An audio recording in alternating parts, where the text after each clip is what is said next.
I'm going to talk to you about some things that I've learned in my journey. Most from experience, some of them I heard in passing, many of them I'm still practicing, but all of them I do believe are true. Life is not easy. It is not. Don't try to make it that way. Life's not fair. It never was. It isn't now, and it won't ever be. Do not fall into the trap, the entitlement trap, of feeling like you're a victim. You are not. Get over it and get on with it. So the question that we've got to ask ourselves is what success is to us, what success is to you. Is it more money? That's fine. I got nothing against money. Maybe it's a healthy family. Maybe it's a happy marriage. Maybe it's to help others, to be famous, to be spiritually sound, to leave the world a little bit better place than you found it. Continue to ask yourself that question. Now, your answer may change over time, and that's fine. But do yourself this favor. Whatever your answer is, don't choose anything that will jeopardize your soul.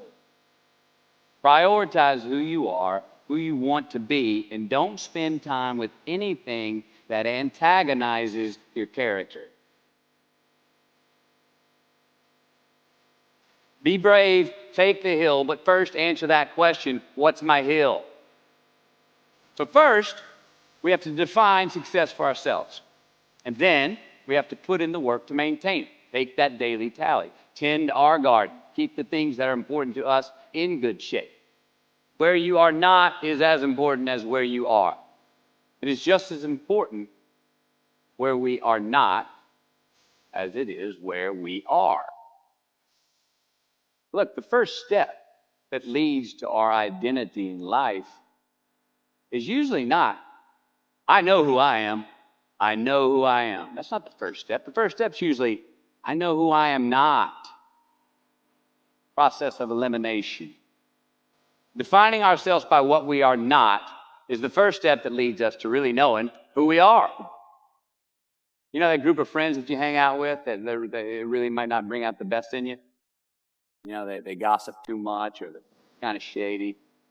They really aren't going to be there for you in a pinch.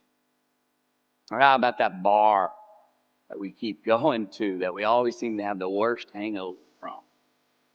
Or that computer screen, right? That computer screen that keeps giving us an excuse not to get out of the house and engage with the world and get some real human interaction.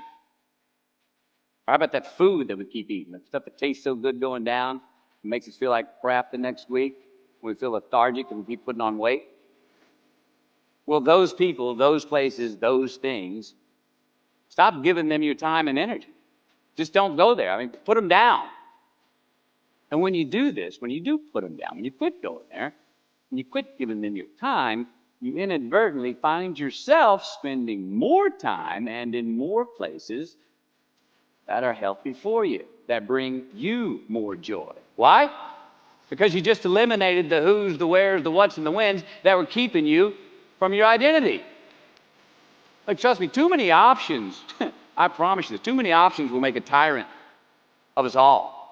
All right, so get rid of the excess, the wasted time. Decrease your options.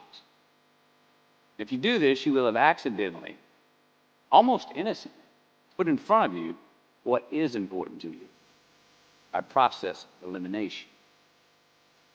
Knowing who we are is hard. It's hard.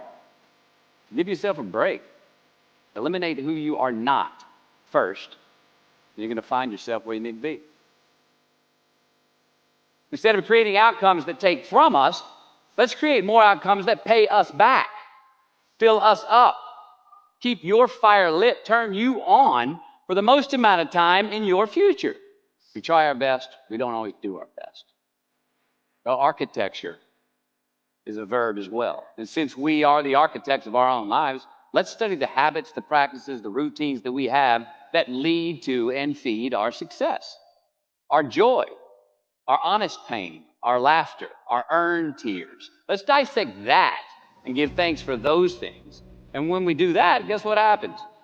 We get better at them, and we have more to dissect. Be discerning. Choose it because you want it. Do it because you want to.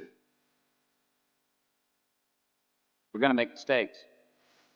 You got to own them. Then you got to make amends. And then you got to move on. Guilt and regret kills many a man before their time. So turn the page, get off the ride. You are the author of the book of your life.